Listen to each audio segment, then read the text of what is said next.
Novo decreto presidencial do estado de emergência, que entra em vigor a partir da próxima segunda-feira, reafirma que durante a terceira fase a violação da cerca sanitária vai ser punida nos termos da lei penal.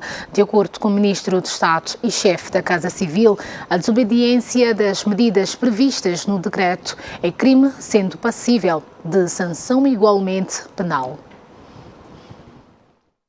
A proposta de decreto presidencial pretende prorrogar para mais 15 dias o período de estado de emergência entre as 0 horas do dia 11 de maio de 2020 e as 23 horas e 59 minutos do dia 25 de maio de 2020. Como referimos, no essencial, os direitos fundamentais suspensos previstos no artigo 4º mantêm-se, não havendo aí qualquer alteração. De igual modo, as limitações à liberdade de circulação mantêm-se, sendo interditas a circulação e a permanência de pessoas na via pública, salvo nos casos devidamente conhecidos que autorizam os cidadãos a permanecerem na via pública, sendo a desobediência crime passível de sanção nos termos da lei penal. Mantém-se a cerca sanitária nacional, sendo proibidas saídas e entradas do território nacional, salvo as exceções que também são já conhecidas, nomeadamente entradas e saídas de bens e serviços essenciais, ajuda humanitária e entradas e saídas de doentes. Adicionalmente, reafirma-se que a violação da cerca sanitária nacional é igualmente punível nos termos da lei penal.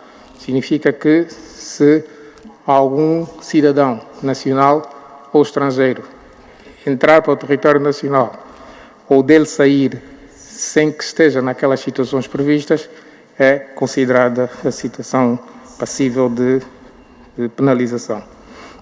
No que respeita à circulação interprovincial, mantêm-se os mesmos princípios da abertura da circulação de pessoas e bens para efeitos de exercício de atividade económica entre as diferentes províncias e leia-se aqui também municípios, sendo proibidas as saídas para efeitos de lazer. Portanto, essa circulação interprovincial é exclusivamente para efeitos de exercício da atividade económica, adicionando-se aqui a indicação, orientação às autoridades competentes para tomar as devidas medidas no sentido de evitar a circulação interprovincial indevida. Mantém-se a cerca sanitária em relação à província de Luanda, estando proibidas entradas e saídas do território da província de Luanda, salvo igualmente nos casos excepcionais conhecidos, entradas e saídas de bens e serviços essenciais, ajuda humanitária e entradas e saídas de doentes.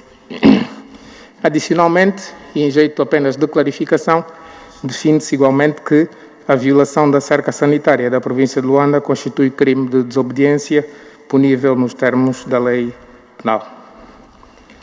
Enquanto vigorar o estado de emergência em Angola, fica proibida a suspensão da relação laboral entre a entidade empregadora e os seus colaboradores. Em relação à salvaguarda das relações jurídico-laborais, mantêm-se os princípios já conhecidos e regras, adicionando-se agora a proibição da suspensão da relação jurídico-laboral enquanto vigorar o estado de emergência.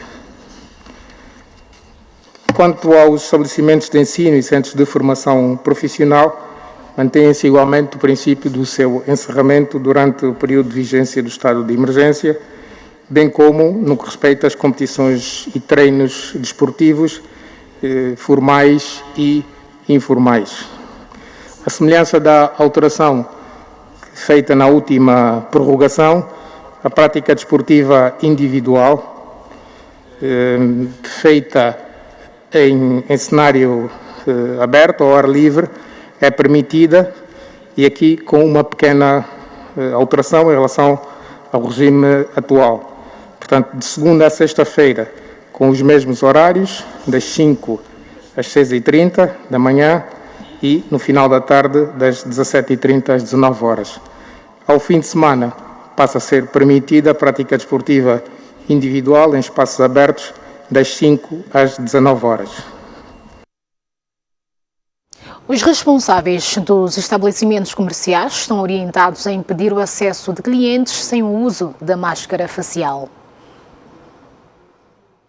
Princípio da presença de força de trabalho de até 50% no local respectivo e incluindo-se também aqui agora a obrigatoriedade dos estabelecimentos comerciais em função da regra do distanciamento mínimo que deve existir entre as pessoas, definirem e afixarem em local visível a capacidade máxima de presença física dentro do estabelecimento num certo momento, de modo que se conheça essa capacidade máxima e, igualmente, a obrigatoriedade de os estabelecimentos comerciais exigirem o uso de máscara facial individual. Uma particularidade é que passa a ser obrigatório o uso dessa máscara e o responsável do estabelecimento comercial passa a ser o garante principal do cumprimento dessa obrigatoriedade, havendo a possibilidade de responsabilização se não forem cumpridas essas regras. Dito de outro modo, o responsável do estabelecimento comercial deve impedir que clientes acedam ao estabelecimento sem que tenham máscara facial. E a partir da próxima terça-feira, os mercados informais vão estar abertos até os sábados, com a observância dos horários definidos pelas autoridades. Adão de Almeida chama a atenção de que nos mercados e na venda ambulante passa a ser obrigatório o uso da máscara. O Ministro de Estado e chefe da Casa Civil anunciou igualmente que, a partir da próxima semana, os trabalhadores domésticos devem voltar à sua atividade laboral de prestação de serviço. Em relação aos mercados públicos, formais e informais, na sequência também numa recomendação ontem da reunião do Conselho da República, é proposta a alteração dos dias de funcionamento, devendo passar a funcionar de terça a sábado, valendo o mesmo período para a venda ambulante, no período das 6 às 13 horas. Passa igualmente a estar clara a obrigatoriedade de, num e noutro caso, fazer-se mediante o uso ou com o uso de máscara facial. Portanto, nos mercados, na venda ambulante, passa a ser obrigatório o uso de máscara facial.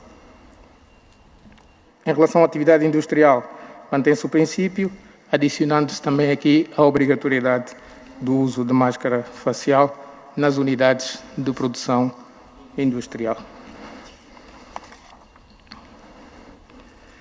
Em relação aos trabalhadores domésticos, há também aqui uma alteração e a partir desse novo período, portanto de segunda-feira, passa a ser permitida a prestação de serviço por trabalhadores domésticos no período das 6 às 15 horas, sendo a entidade patronal responsável e obrigada a criar as condições mínimas de biossegurança para os trabalhadores domésticos, incluindo a disponibilização de máscara facial para os trabalhadores.